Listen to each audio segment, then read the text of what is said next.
By this point in the trip, we had figured a few things out. Like, check the weather forecast before you pack. And a tent not built for the cold is, indeed, not built for cold temperatures.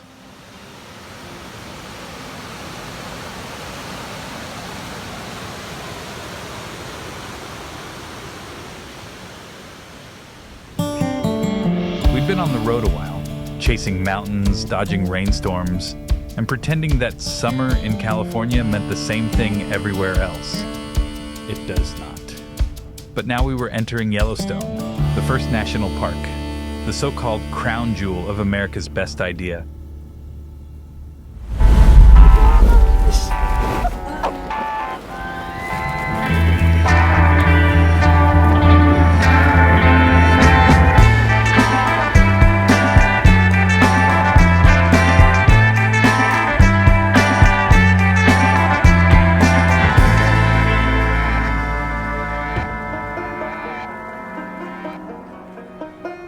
We had a plan. Spend the week camping, hiking, and soaking up the awe. But Yellowstone had plans of its own. And as we'd come to learn, this trip, like the parks themselves, was full of surprises. It's only about a 30-mile drive from Grand Teton to Yellowstone. But crossing that invisible line puts you in a whole different kind of legend. Yellowstone isn't just America's first national park, it's the first one anywhere. Established in 1872, Yellowstone is larger than Rhode Island and Delaware combined.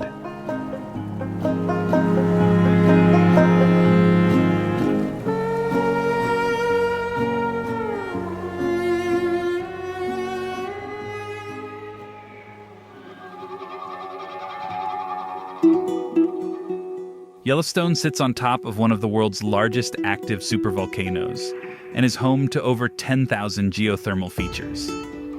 So, like nearly 5 million people do each year, we made our way to the park's most iconic stop. What are we gonna do, Rocky?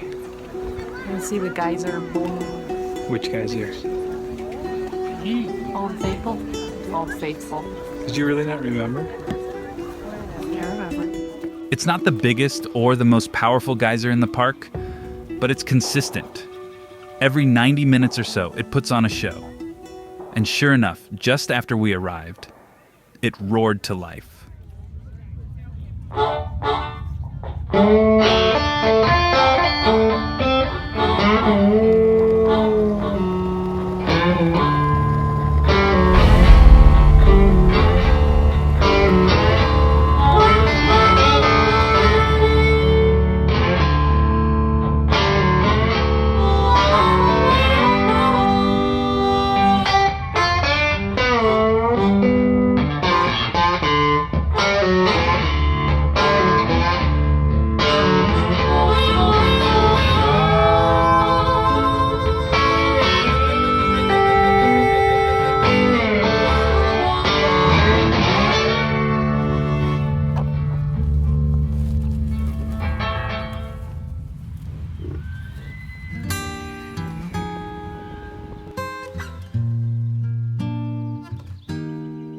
Afterward, we wandered through the surrounding thermal basin, past bubbling pools, sulfuric steam vents, and deep turquoise springs that look like they belong on another planet. All this strange beauty is powered by the massive volcano just below the surface. Water seeps down, gets heated by magma, and bursts back up, bringing colors, steam, and the occasional rotten egg smell with it.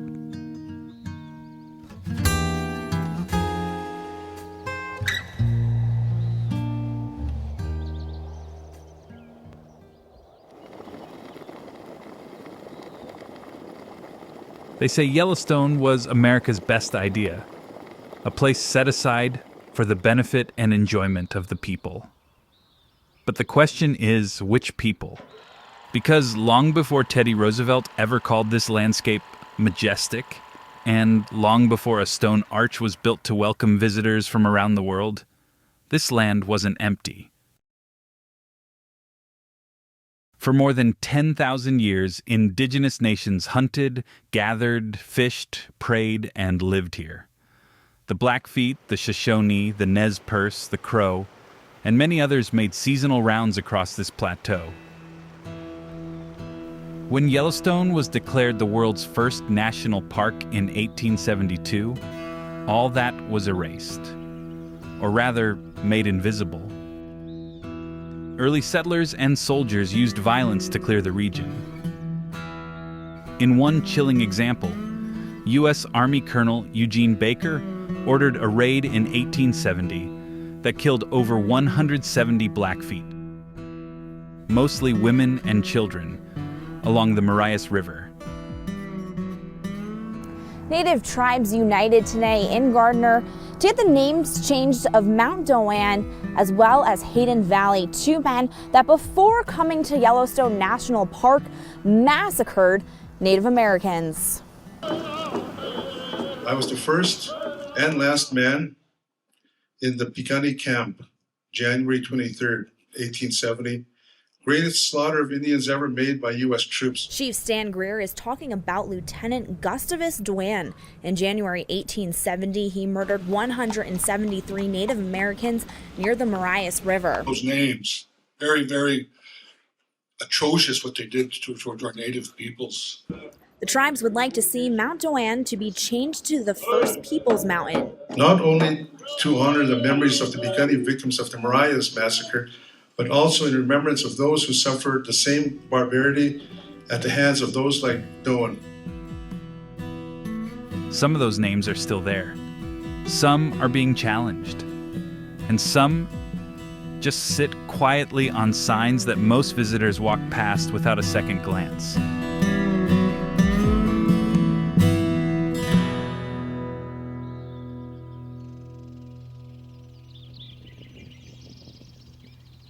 After Old Faithful did its thing, right on schedule and still somehow surprising, we wandered a little farther off the main path.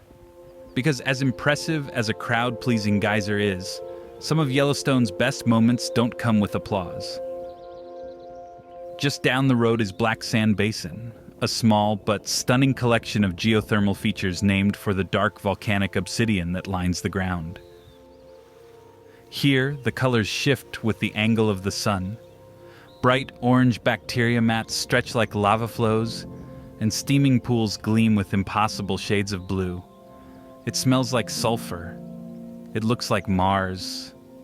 And yet it feels, somehow, peaceful. A few minutes away is Biscuit Basin, named for the knobby, biscuit-shaped formations that once surrounded Sapphire Pool, until it erupted in 1959 and blew them all away. Nature's like that here, constantly rewriting the map. You walk on boardwalks above thin crust and boiling water, and every step reminds you how much is going on just beneath the surface. From there, we found ourselves at Gibbon Falls. It's not the tallest waterfall in the park, but something about its shape and setting makes you stop and stare a little longer than you meant to.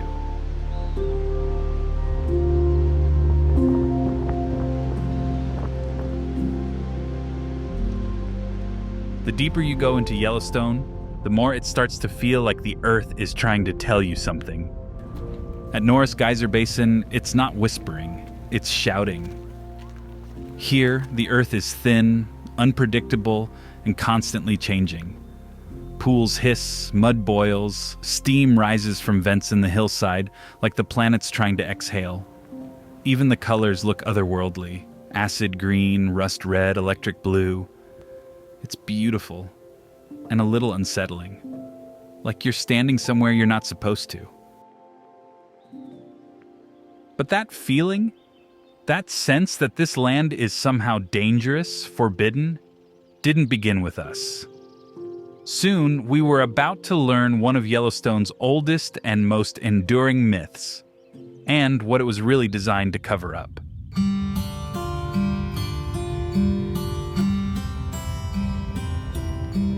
Many of the first Euro-American settlers believed that Native Americans were afraid of Yellowstone's geysers, that they avoided the place, believing it cursed, haunted, or full of evil spirits. Even Lewis and Clark helped spread the rumor. In his journal, William Clark wrote that nearby tribes seldom go there, claiming the strange noises from the earth kept their children from sleeping, though he never actually visited the area. But the truth is older than the myth, and far harder to ignore. Blackfeet elders describe Yellowstone as a place where their ancestors carved bowls from soapstone and gathered bitterroot, where bison weren't just hunted, but revered. One Crow oral history tells of a man named Hunts to Die, who spoke of the geysers not as threats, but as sacred places tied to benevolent spirits.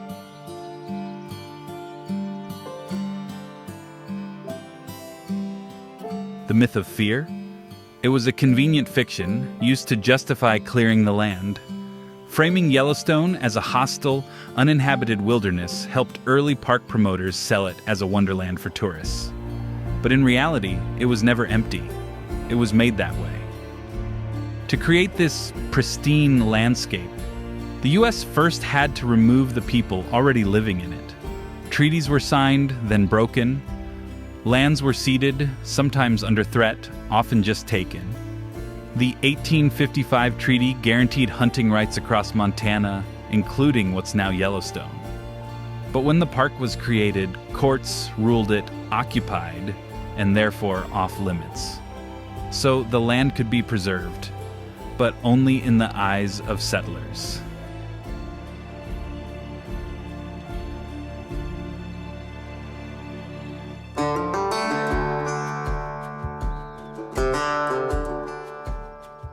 We ended our second day in Yellowstone with a stop in Lamar Valley, where Yellowstone's bison herd roams across wide open grasslands.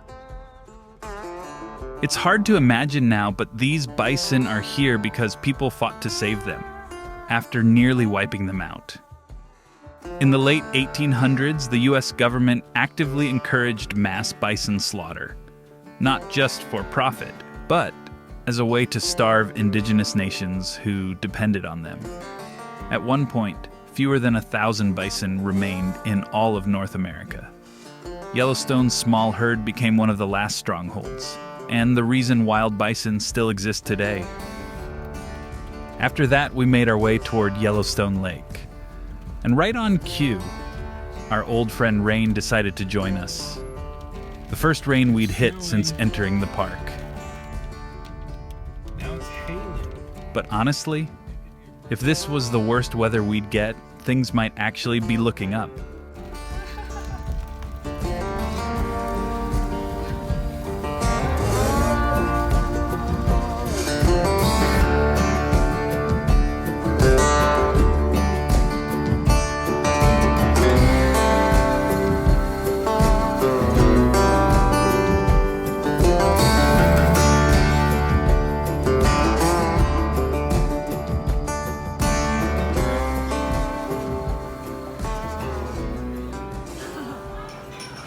We had dinner at Lake Lodge, trying to pretend we weren't waiting out the storm. And it's warm in here, that's what we're in here.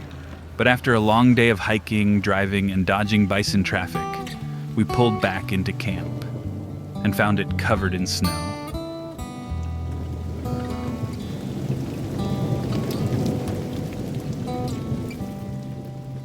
Right. So, So what? what do you think? I'm tired. Yeah? Yeah, You like snow?